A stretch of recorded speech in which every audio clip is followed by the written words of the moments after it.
तो hello friends, for the equation एक question है, आईआईटी का पूछा हुआ क्वेश्चन है कि for the equation 3x² plus px+3 is equal to 0, जहाँ p पॉजिटिव है, इसका एक रूट जो है वो दूसरे के स्क्वायर है, तो p का वैल्यू क्या होगा। If one of its root is square of the other then p इसमें से कौन सा ऑप्शन होगा। कंडीशन क्या है कि एक रूट दूसरे का क्या है, स्क्वायर है। तो क्वेश्चन बनेगा कैसे। तो सबसे पहले हम लोग ये जानते हैं कि एक रूट अगर अल्फ़ा होगा तो दूसरा रूट क्या होगा, अल्फ़ा का स्क्वायर होगा, एक दूसरे का स्क्वायर होता है। उसके बाद कंडीशन हम लोग जानते हैं कि alpha plus beta minus B by alpha into beta C by. तो सबसे पहले हम लोग अल्फ़ा इंटू बीटा लगाते हैं और जो कि आएगा सी बाई, जो कि आएगा 3/3, और ये कट के कितना आ जाएगा 1। इसका मतलब हमें क्या मिला, हमें मिला अल्फ़ा क्यूब का वैल्यू आ गया 1। अब अल्फ़ा क्यूब का वैल्यू 1, तो अब आ जाओ कॉम्प्लेक्स नंबर में। कॉम्प्लेक्स नंबर में क्या पढ़ते हो, क्यूब रूट ऑफ यूनिटी।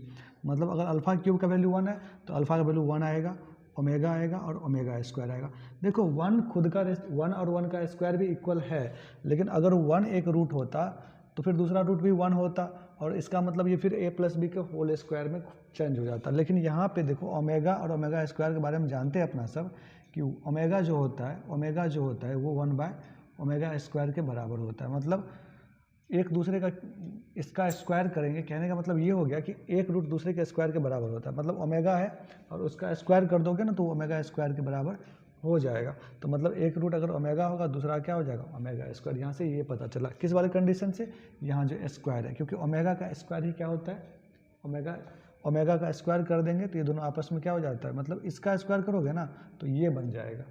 ठीक है, तो इसका मतलब एक रूट हमारा क्या आ गया, अल्फ़ा हमारा ओमेगा आ गया, अब बीटा हमारा क्या आ गया, बोलो बीटा ओमेगा स्क्वायर आ गया। अब अकॉर्डिंग टू क्वेश्चन दोनों का सम कितना होना चाहिए, दोनों का सम यहाँ भी देख रहे हो, एक अल्फ़ा है एक अल्फ़ा स्क्वायर, मतलब एक ओमेगा है एक ओमेगा स्क्वायर, ऐसे भी हो जाएगा। तो हम जानते हैं कि अल्फ़ा प्लस बीटा का वैल्यू माइनस बी बाई आता है, तो यहाँ से क्या आएगा, ओमेगा प्लस ओमेगा स्क्वायर का वैल्यू क्या आएगा बताओ, तो ये आ जाएगा -p/3। और आप जानते हो कि ओमेगा प्लस ओमेगा स्क्वायर का वैल्यू कितना होता है, -1 होता है।